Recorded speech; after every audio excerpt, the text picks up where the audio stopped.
Hello, Peeps, and welcome to the weekly analysis for our financial instruments on Pipsoclock. All right, so on this channel, we want to quickly give you an overview of what to expect from gold this coming week, 5th of February, all the way to the 9th. So we are on the weekly chart of gold, and from just seeing the chart as it is, so from the 19th of December, from just what we have here, we have a swing low here.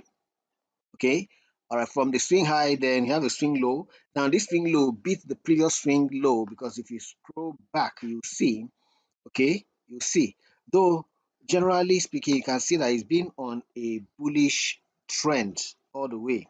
You can see where this, after some quiet movements in 2019, right, and all that, so gold began to pick up. Okay, so it's been bullish all the way. That's on the weekly time frame, right? Now, but what we had here, we saw an inducement here that pushed gold higher than the previous, right?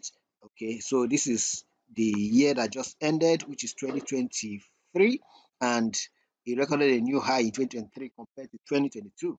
So here we are now in 2024 now, and from what we have here, the market structure is still indicating bullish, right?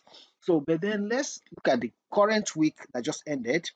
Okay, compared to the previous week, you see this looks like a more like a reversal from the pullback here, and then it formed a higher high and higher low compared to the previous week, engulfing that week also. So, from this alone is an indication that gold may be warming up for another bullish ride even in the coming week.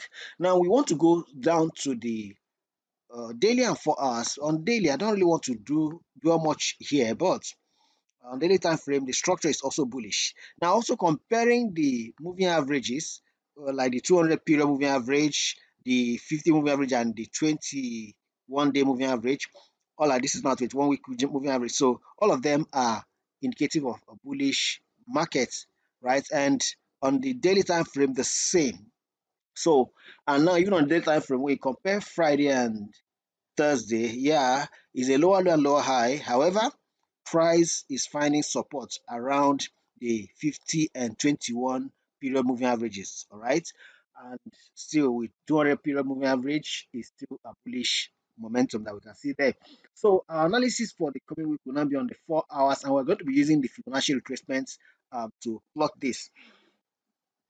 Now, what we have here isn't completely agreeing with what we have on the weekly and the daily time frames. So when you have this scenario, what do? Probably we may wait a little at the beginning of the week for the 4 hours period to peak. But trading for the coming week will be on 1 hour based on the 1 hour time frame. But let's just quickly look at the 4 hours period here. So from what we have here, there's a sharp drop from here owing to the NFP announcement on Friday. Okay, you know that by Thursday the FOMC drove price up all the way here. The FOMC report drove price up all the way here. All right, these were inflationary indicators, and yeah, from the US, and then the FOMC pushed price up here. But then thereafter, you have here on Friday NFP pushed price down. However, we see here that there's a higher high, there's a lower high rather, and a higher low formed between these two, confirmed by this. Now a higher high and a higher low has now been formed here. So this tells me that as we enter into the week, 4 hours will gradually align with both the daily and the weekly time frames. So what should you do? You should be expecting a bullish ride in the coming week, all things being equal. Now, how do we now plot our Fibonacci? Right, so we're going to quickly look at it. Now, on 1 hour, price really came and tested the 200 period moving average and couldn't break the support there, so it's on its way back up. So what do we do now? So if we now bring in our Fibonacci retracement tool, so we can pick any level area we want to, or area we want to work with, either from here or from here. So whichever one that we want to work with, it's fine. So let's see. Let's see. Okay, if we run from here, that's not it. Okay, this is it from here. So we just move all the way here, leave it there. So we can work with this, right?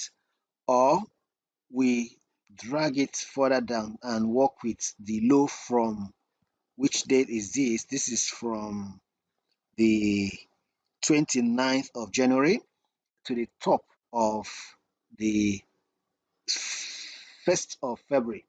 Okay, so let's run with that. So in this case, we can't take a trade yet on the bullish ride. But if you now look at internally, that's looking at this short this thing, you see that there's no trade yet. You may want to wait until price goes up all the way and then begins to retrace. Okay, except of course you want to take this as based on the rise from here. That price got up here and then retracing has beaten the 50% retracement, came and tested 200 period moving average retracement, and that is also where you have the 23 percent retracement, or at 3.6 retracement, and their price found support. So if you go by that, then definitely as the market resumes, buying at 38% retracement will be okay. But remember to also try to include some other indicators like key level indicators like the support, that the pivot points and all of that. And also maybe you want to also bring in your trend lines into the picture. Okay, bring your trend lines into the picture, and that could help in forming a better decision for you. Okay, because if you look at here, so price might try to break past this and all of that, but then let's watch and see. So we want to conclude here by saying that our bias for the week for gold is bullish. So but we will look for opportunities to do that as the week unfolds. So by the time the market opens on Monday, right, we're able to come back to review this and then make informed decisions. So that is our bias for the week, bullish. That is what it is. So our mind is set for this week to look for bullish opportunities, buying opportunities for gold as we enter the new week. You want to trade to win. This is from the Pipsoclock team telling you to really trade to win.